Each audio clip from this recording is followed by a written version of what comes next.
Inflation बढ़कर है तो मुगल बादशाह अकबर जिम्मेदार है।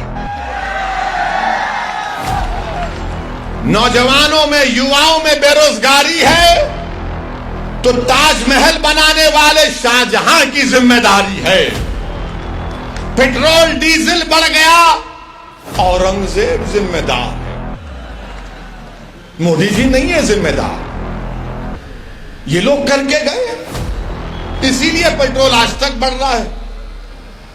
सरकार आपकी है, मैं खुद कह रहा हूं ना, औरंगजेब, अकबर, शाहजहां सब जिम्मेदार हैं, मोदी जी नहीं है जिम्मेदार। देश में चल रहे मंदिर मस्जिद विवाद के बीच AIMIM प्रमुख ओवैसी ने शनिवार को कहा कि आगरा में ताजमहल के नीचे प्रधानमंत्री की डिग्री की तलाश की जा रही। दरअसल शनिवार को महाराष्ट्र के भिवंडी में एक संबोधन में लोकसभा सांसद असदुद्दीन ओवैसी ने प्रधानमंत्री नरेंद्र मोदी पर निशाना साधा। उन्होंने कहा कि वे ताजमहल के नीचे PM की डिग्री की तलाश कर रहे हैं।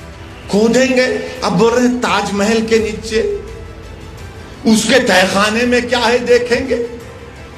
अब तो बोल रहे कि आगरा के किले में जो मस्जिद है उसके नीचे खोदेंगे। मेरे को लगता है बीजेपी RSS वाले, जरा कान खोल के सुनो, आप किसी को बोलना नहीं, बात मेरी किसी को नहीं बोलेंगे ना, आप ना नहीं बोलना है तो कट्टी हो जाएंगे।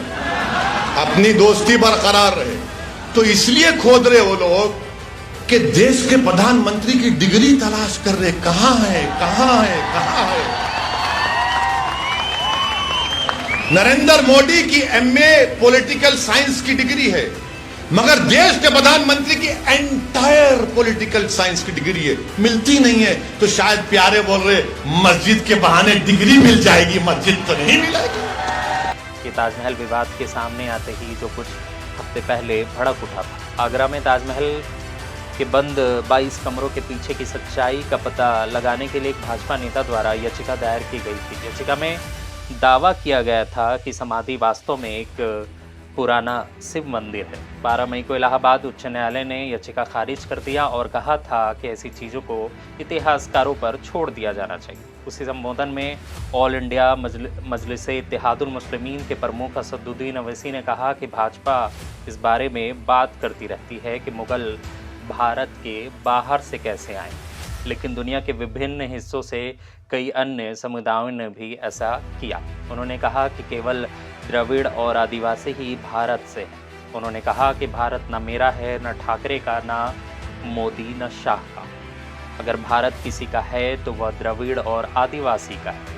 अब भारत किसका है मालूम आपको? मेरा भी नहीं है भारत, ना उद्धव ठाकरे का भी है, ना ओवैसी का है, ना मोदी का है, ना शाह का है। भारत अगर किसी का है तो द्रविडियन का है, आदिवासियों का है। भाजपा RSS मुगलों के बाद ही, लेकिन वास्तव में भारत का गठन अफ्रीका, ईरान, मध्य एशिया से लोगों के पलायन के बाद हुआ।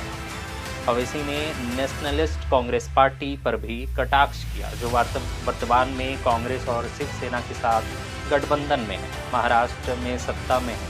उन्होंने कहा कि विधानसभा चुनाव में NCP नेता ओवैसी को वोट देने के लिए कह रहे थे ताकि बीजेपी और शिवसेना को रोका जा सके। चुनाव के बाद NCP ने शिवसेना से शादी कर दी। मुझे नहीं पता था कि तीनों पार्टीज में से दुल्हन कौन है। सारे विवाद के बीच असदुद्दीन ओवैसी का वार सारे पार्टियों। यही राष्ट्रवादी के लोग, कांग्रेस के लोग कह रहे थे ओवैसी को वोट मत दो, भाजपा और शिवसेना को रोकना है। और जब चुनाव हो गए तो राष्ट्रवादी और कांग्रेस ने शिवसेना से मिलकर निकाह किया, निकाह किया। अब ये 1, 2, 3 में दूल्हा कौन है मुझे नहीं मालूम,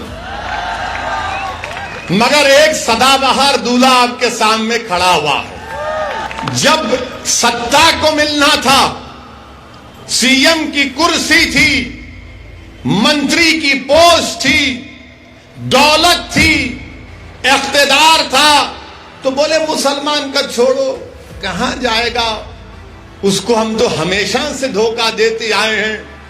हमने भिवंडी में फसाद करवाया, भिवंडी में मरवाया, कि इंक्वायरी कमीशन की रिपोर्ट भी आई, मुसलमान भूल जाता है।